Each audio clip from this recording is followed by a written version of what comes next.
avec force même qu'aujourd'hui, Ngaba est plus sûr.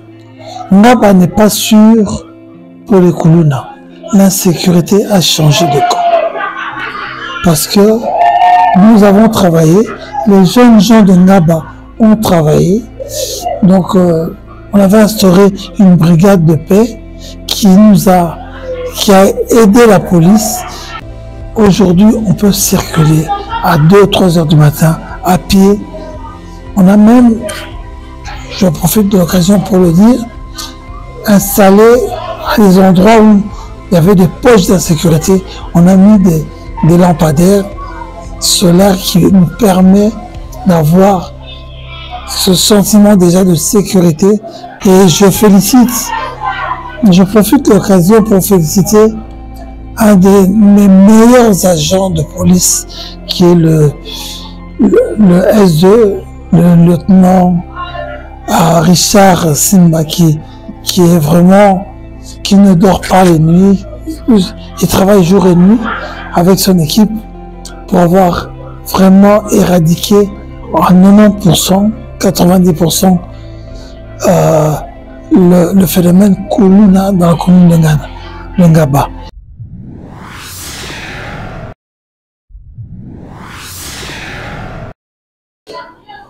En fait, il y a plusieurs axes, mais les principales qui étaient la mission que le chef de l'État nous avait confiée, c'était d'abord l'assainissement et l'insécurité qui régnait dans nos entités respectives. Et aujourd'hui, je dois avouer que en termes d'assainissement, on a encore beaucoup de projets, de progrès à faire, mais on a déjà fait pas mal d'efforts et ça continue. C'est surtout un manque de moyens qui nous bloque dans notre progression. Mais en termes d'insécurité, là aussi on a un manque de moyens, mais les résultats sont probants. Alors, en termes de la salubrité, d'abord, vous avez instauré la sanction justement pour infliger aux réfractaires qui s'infiltrent dans la salubrité. En fait, les sanctions existent, la loi le permet. Le problème, c'est la difficulté de faire appliquer la loi. Parce que, comme vous le savez, ici, on a un problème de personnel qualifié, on a un problème d'agents de police qui peuvent nous aider à faire respecter les décisions.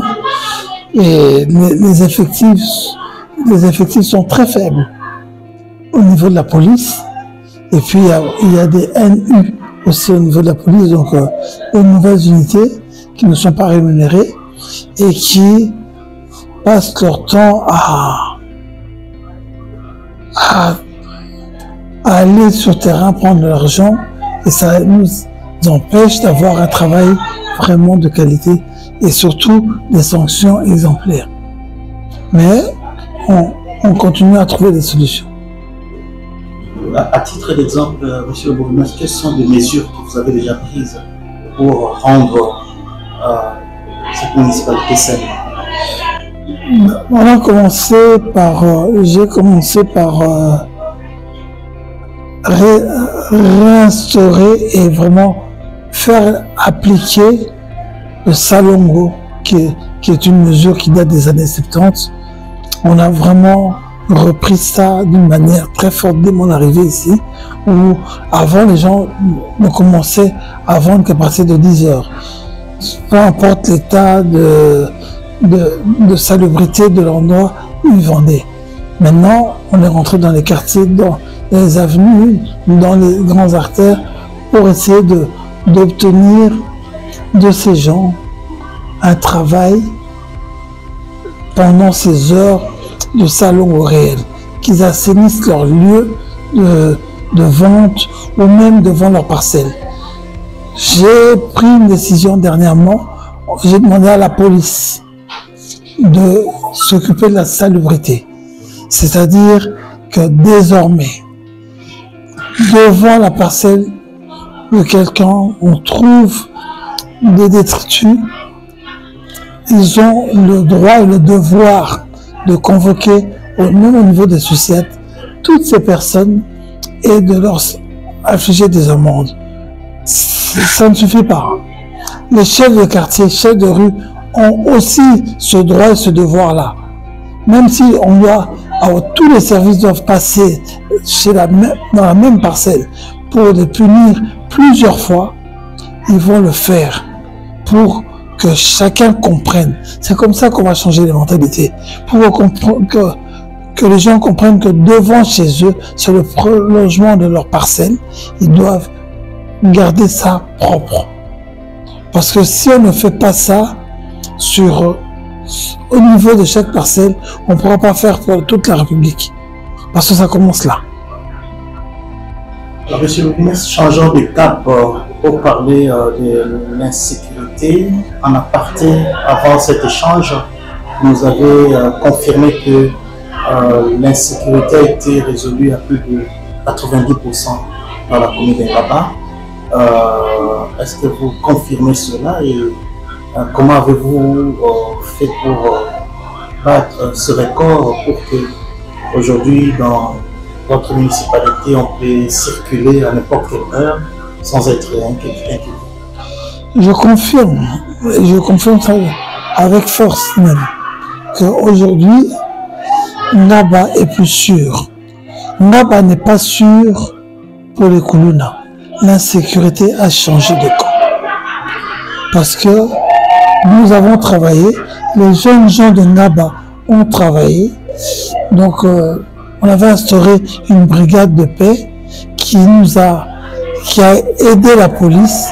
Et je profite de l'occasion pour féliciter un de mes meilleurs agents de police, qui est le S2, le lieutenant Richard Simbaki, qui ne dort pas les nuits. Il travaille jour et nuit avec son équipe pour avoir vraiment éradiqué à 90%, 90% le phénomène Kuluna dans la commune de Ngaba. Il existe encore des poches ça et là, mais ce sont des épiphénomènes qu'on continue à combattre tous les jours parce que c'est notre devoir. Parce que la criminalité, on ne peut pas, le zéro n'existe pas, mais aujourd'hui, on peut circuler à 2 ou 3 heures du matin, à pied. On a même, je profite de l'occasion pour le dire, installé à des endroits où il y avait des poches d'insécurité. On a mis des lampadaires solaires qui nous permet d'avoir ce sentiment déjà de sécurité parce que les gens circulent très tard et on est protégé quand même en grosse partie. Alors, quelle était la stratégie que vous avez adoptée pour atteindre les 90%? Déjà, on a commencé par la brigade de paix. On a pris dans des jeunes gens sportifs ou autres, même des mamans maléois, dans chaque quartier qui nous ont servi d'indic, comme on dit vulgairement, mais aussi ils ont surveillé leur quartier pour ceux qui étaient physiquement en mesure de le faire.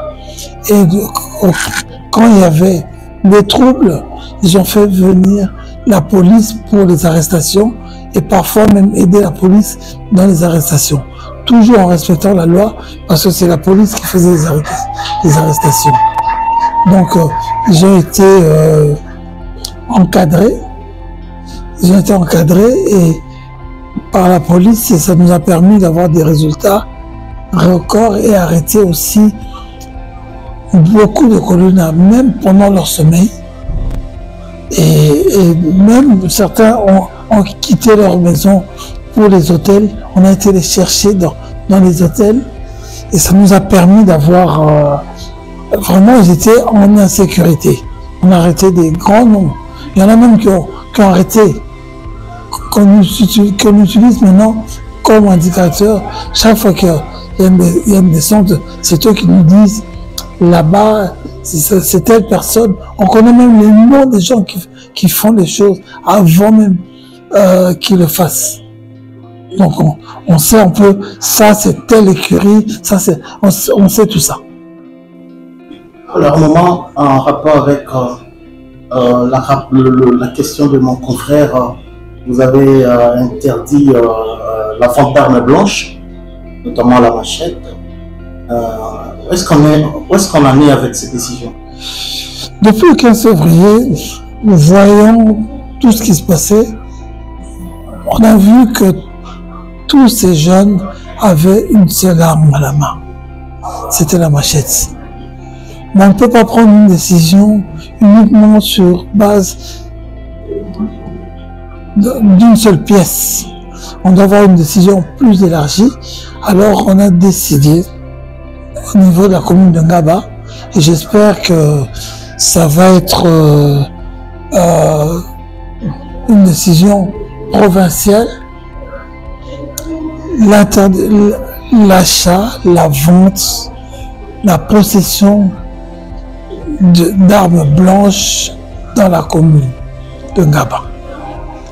C'est-à-dire que si on croise quelqu'un avec une machette à la main, on doit justifier la qualité, sa qualité, et s'il y a une qualité, on a instauré un permis, une attestation de pouvoir. Par exemple, on demande à la population, des gens qui ont besoin de ça, par exemple, ceux qui coupent des arbres ou des choses comme ça, de venir à la commune, demander une autorisation, prouver que c'est son métier et d'obtenir ce document pour aller acheter et posséder cette arme blanche. Dans le cas contraire, on les considère comme des colonnes.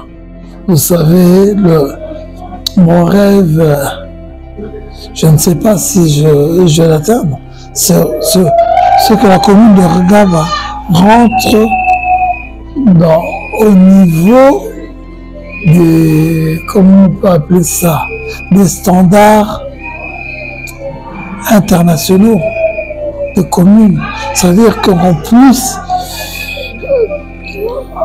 comparer la commune de Ngaba à une commune d'un pays développé. C'est ça le but final. Le chemin est encore long, les difficultés sont nombreuses, mais on voudrait parler de rêve. C'est ça, mon rêve. Je pense que le problème, quand on vient de parler de rêve, je pense que le changement de mentalité, c'est vraiment la première des choses. Personne ne va développer la RDC sans commencer par la rue, le quartier, la commune, le village. Et je demande à tous et à toutes qu'on est d'abord nous-mêmes l'individu responsable du développement de notre pays. C'est dans les petites choses qu'on arrive à faire changer. Vous savez, quand vous jetez une canette ou une bouteille en plastique, vous détruisez tout l'écosystème du pays. Quand on dit que le pays est sale, je vois souvent les gens dans les radios, même beaucoup de saleté, vous êtes les premiers responsables de ça. La saleté ne vient pas d'ailleurs. C'est vous les premiers à jeter. Si nous tous on prend conscience qu'on ne doit pas jeter, la ville, le déchet, le meilleur déchet, c'est celui qu'on ne produit pas. Retenez cette phrase.